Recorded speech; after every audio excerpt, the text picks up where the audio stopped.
Hello, Justin Dillon. My name's Luke Smith, and I want to thank you for presenting this property to me. This is the Popeyes in Brunswick, Georgia. I'd like to make an offer on this Popeyes that you presented to me. You called me about another property, and I asked for what do you got that I could fix up and add some value to, right? And so you pointed this one out to me. It's a vacant Popeyes. It needs a new tenant. It needs somebody to go make this thing happen. There's a scare, there's a worry that it might not be fixable and it has to be bulldozed. So I've been talking to the city. I called the city. I talked to a couple different, going back and forth. You know how hard it is to talk to the city.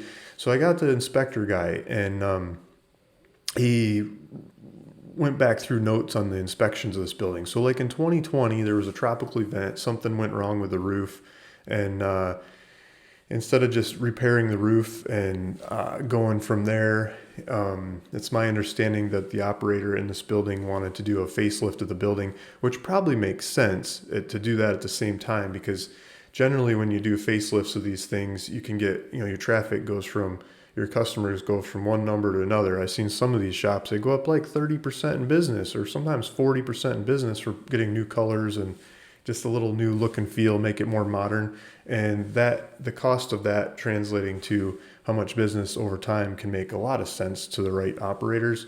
So they tried to do that and they were turned down. The city said, that's too much. You're doing too much work to the building, and it's going to be more than 50% of repairs on the building, which effectively is the same as starting over. And when you do that, then you have to comply with all the modern day rules and regulations. And rules and regulations have gone up over time since this building was originally built. And it's got like 2 foot of flood zone here. And like it's like if we just look across the street, this is like the floodplain right over here. And there's not much topography from there to there. But if you look next door, we've got McDonald's, and McDonald's is built up a little bit higher. You can see that their topography is a little bit higher than the Popeyes.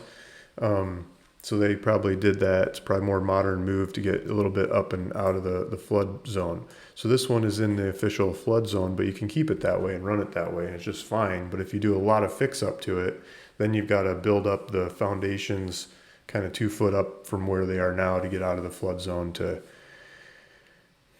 have a better shot of it when big storms happen. So they ran into that and they didn't proceed. So the thing, if you look at the signs on it now, it says closed temporarily for to be fixed up. And so that's been a couple of years and it hasn't progressed and it hasn't happened. And so now there's the opportunity of changing brand and making it happen. So that's what I'd like to do. So this video is what I know, who I am, and what I'd like to do. So that's the basis of what I know on this building. I'm Luke Smith, and I like to look at data. I like to study data on real estate. And if you look at my YouTube channel or other social medias and website and stuff, you go to YouTube and go back to the videos, you can see 1,000+ videos of me talking about real estate, doing different real estate deals, buying, selling, different data approaches of buying and selling and making real estate deals happen. So I think in today's market, I'm used to using properties like this that are just land and looking for tenants, looking for somebody that'll go here. We could build it, we could ground lease it, we could do build to suit or something. That data dance of finding that person to do that is very similar to the data dance of finding somebody that should use this building. So I'm going to jump into another screen. I've got this database here in the background.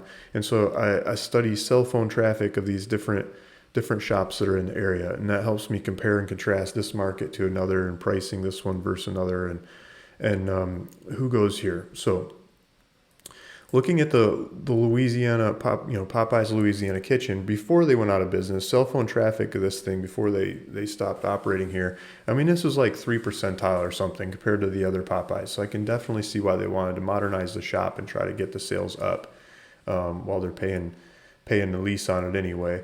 And that's a good business move. But when the costs were too much to handle, I can see why they don't want to proceed that way too. Looking at the McDonald's across the street, McDonald's is usually like the leader of customer counts in the area. Not always, but usually. And they've got 19 percentile compared to all the other McDonald's. And 6 or 7,000 customers a month going through there. So there's customers there. You just gotta have the right appeal and draw to not necessarily take them away from McDonald's, but be a competitor that's there in the marketplace. When people think of food, they could go to this or McDonald's. They're right next to each other. And when you have two nice brands next to each other, they both do better. And then, so who is that? Who would it be? I did some void analysis kinds of looking at who belongs in this restaurant. And one, I'll just use an example that hits the top of the list here is Chicken Salad Chick. Chicken Salad Chick has grown exponentially all over this region, this area, but they're not right here in this market. And so what I would like to do at this brand and others, I'm using Chicken Salad Chick as an example, is I would like to go to every one of their locations that is in radius, expanding radius from this property, and present to them this property. I would like to present it to them over the phone. I'd like to present it to them through the mail. And I like to do it in those fashions because phone's cheap and easy and fast, and mail because it gets to the decision maker. The phone, I get like, somebody that blocks me from the decision maker, but sometimes they pass my information on to the decision maker and I can find deals that way. The smarter decision makers open their mail. They see the bills, they see the complaints, they see what's coming through the mail, they see this offer, and they're the ones writing the checks, right? Because that's who's keeping track of the money and who wants more money and who wants to expand and grow operations when and if they can. And when we do it to the whole brand locations rather than going to corporate, we get the entrepreneurs that are like looking and open and trying to take on more locations. And it might be the developers that just set up a new one or just opened one, or it might be the franchisee kind of person that is, maybe they're going for location number 2 or location number 5 or location number 25 or whatever it might be.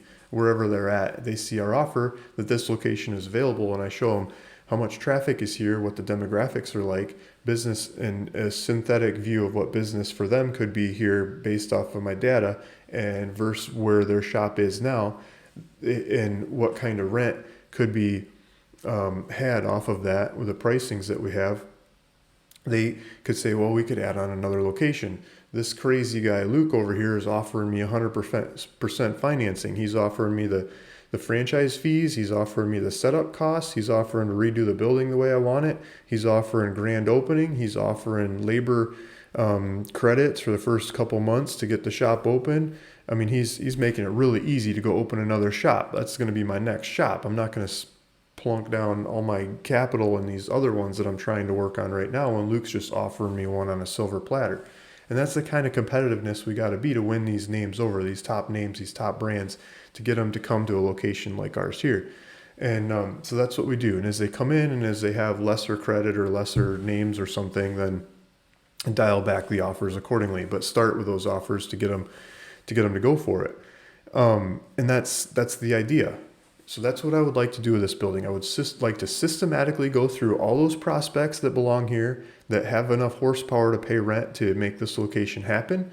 And they've got operations in the region or the area or somewhere. Sometimes I find people from the other side of the country.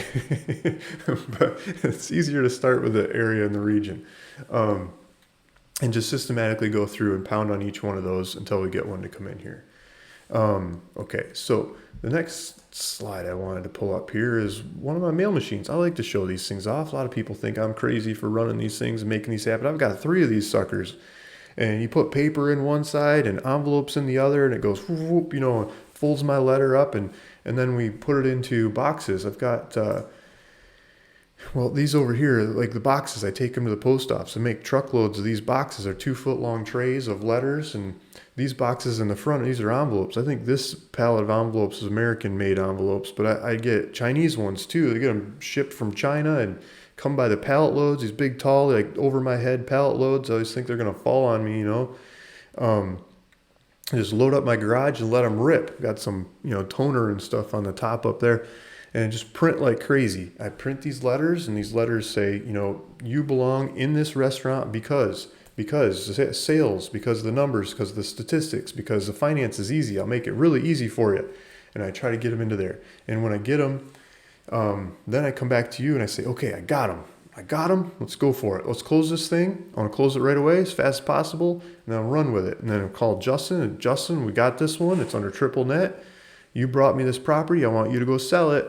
You already know the story of this thing. We got, this new tenant with this new name, this new credit rating. Sell it on the back of that. And that's how I'd like to make money off of this thing, by adding my tenacity of going out and finding a tenant for this building. So look at the enclosed proof of funds offer, and feel free to watch this video over and over if you like. Ask questions, watch other videos I've made on other properties like this, other real estate all over the country. If you're looking at Luke Smith, you can look up Luke Smith in almost every county recorded records in the country. Almost, not everyone, every state except for maybe Alaska. You can look me up in every state at least, in almost every county. Bought and sold, traded, owned properties all over the place. Let's go make this happen. Thanks for the opportunity for me to make this offer and to learn about your property and study it. I'd like to go put this one home, get a new tenant in here, and make it work for all of us. Thanks for listening. Thanks for watching. See you later. Bye.